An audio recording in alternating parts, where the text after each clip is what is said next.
I'm about to tell you the 8 things I wish I knew before starting my solo act. But if you're new here, why should you listen to me? I started out my young adult life by chicks telling me I looked like Brad Pitt. Now it's Walter bloody White.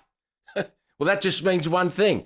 I've had some life experience, and with that, some gigging experience. For over 25 years, I've made my living playing music. No record deal, no viral hit, just packed pubs, smiling crowds and steady gigs. I've played weddings so wild even the flower girl needed a breathalyzer.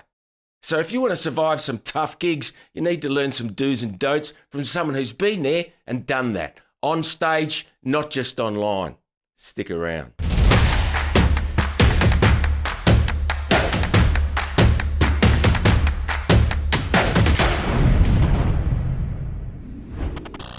If you're thinking of starting a solo act, whether you're fresh out of a band or just tired of waiting for your drummer to turn up, this video's for you. Today I'm giving you 8 things I wish I knew before going solo. Tip 1. You don't need 300 songs.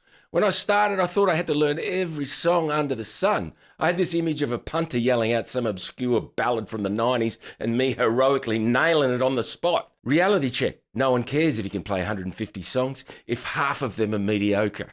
What you really need is about 30 or 40 songs that you can do really well. Songs that suit your voice and the vibe and the crowd you're playing to. You can stretch that out into a 3-hour set easily. Rotate the order, add a few variations, and suddenly your small song list becomes fresh every time. And trust me, it's way better to have 30 great ones than 100 shaky ones. Keep in mind this is a minimum requirement to get you started. You do want to add songs to your rep throughout your career. You will find this is not only to build your rep, but to keep you sane. Oh yeah, I'm serious. Tip 2. You are there to entertain, not to audition for the voice. Yes, you're there to play music, but more importantly, you're there to keep the room alive. That means playing recognisable songs. Songs that people can sing to, tap their feet to, or at least nod along to while they're pretending to listen. Not the moody acoustic tune you wrote in lockdown about your existential crisis. This isn't your art gallery debut. It's entertainment. Sure, throw in a couple of passion pieces there if the vibe's right, but don't build your whole set around them. You're there because the venue wants people to hang around, buy a few jugs, maybe politely heckle you with mouthfuls of $9 surf and turf. Give the people what they want and maybe give them something they didn't know they wanted. Tip 3. Set lists are mood swings on paper. Right, what do I mean by that? A good set list isn't just a bunch of songs in a row, it's a conversation with the crowd. Start too slow and you'll lose them. Start too loud and you'll freak out the people eating palmy in the corner. All right? You need a mix of openers, bangers, breathers, sing-alongs and closers. And always have a few emergency boosters tucked away. You know, songs that always get a reaction. I have a handful that I can throw in when things feel flat. Right? And suddenly heads lift and feet tap. Check out some of them here. Those are your safety nets. Know them, love them, use them sparingly. If you're still watching, hit like and subscribe. Statistically speaking, you're more committed now than most Wednesday pub audiences after 9 p.m. Tip 4. Your look matters more than you think. You don't need to look like you're about to accept a Grammy, but you do need to look like you're meant to be there. Right? First impressions matter. Even in a pub. If you rock up looking like you just mowed the lawn, people will assume you put the same effort into your music. You're a solo act, so everything is you. The music, the brand, the vibe. Dress like you care. It doesn't have to be flashy, just intentional. All right? Clean shirt, decent shoes, something with a bit of identity. Even if your outfit could blind a small child at 20 paces, own it.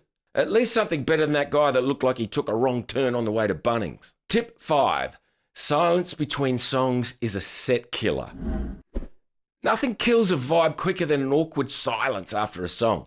You don't have to be a stand-up comic, but you do need to fill most of those gaps. Even a quick comment, a chuckle, a quick, this one's for the lovebirds and also those who think that Valentine's Day is a government scam. It keeps the energy flowing. Practice what you're going to say between the songs. Write out a few of the go-to lines. Treat it like part of the performance. Otherwise, you'll finish your song to silence and you'll start the next one with a bloody tumbleweed rolling past your pedal board. Here's a separate video where I go deeper on how to talk in between songs. Tip 6. You will be background noise sometimes. It's not personal, but this one's important, right? Not every gig is going to be magical.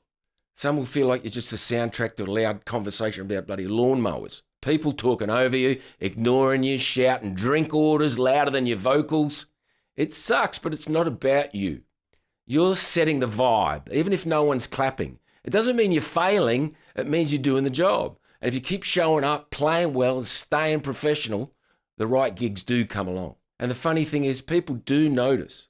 I've had gigs where I thought no one cared, and then I got a private booking from someone who'd been quietly sitting in the corner the whole time.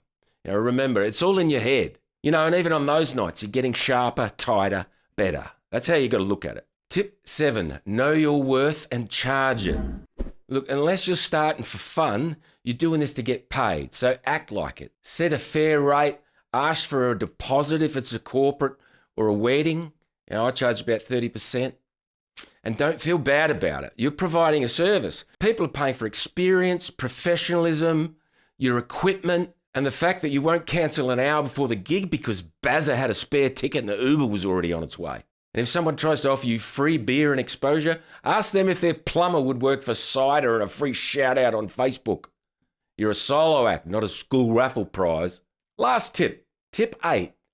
You don't have to be famous to be successful. If you're earning money playing music you love and people enjoy it, that is success. You don't need a record deal, 1 million followers, or a bloody manager named Chaz. The local scene is full of working musos making a living, paying their bills, and doing what they love without needing to go viral. That's the goal: consistency, quality, and connection. And I understand it's hard to connect at a new gig where nobody knows you. Right? Sure, if you're John Mayer, you can plug in your guitar with mild eye contact and the crowd goes wild. But as a local no-name performer, you could set your guitar on fire, do a backflip into a bloody harmonica solo, and the crowd will still clap like they're trying not to wake a baby. But that's just the way the world works. And there's millions of us out here having to deal with the same thing. So put some concrete in your boots and harden the fuck up. I'm just kidding. It gets to me too, and I've been known to whinge to friends about how disappointed I am in people, especially when you nail a difficult piece, but never whinge at a gig. So those are 8 things I wish someone had sat down and told me before I went solo. Would have saved me from discovering live on stage that muscle memory isn't magic. Just need something to remember. Look, if you're thinking about going solo, I hope this helped. If you're already gigging, drop a comment. Let some others know what kind of lessons you've had to learn the hard way. Now, if you'll excuse me, I need to go tune my guitar, forget I tuned it, and tune it again. See you in the next one.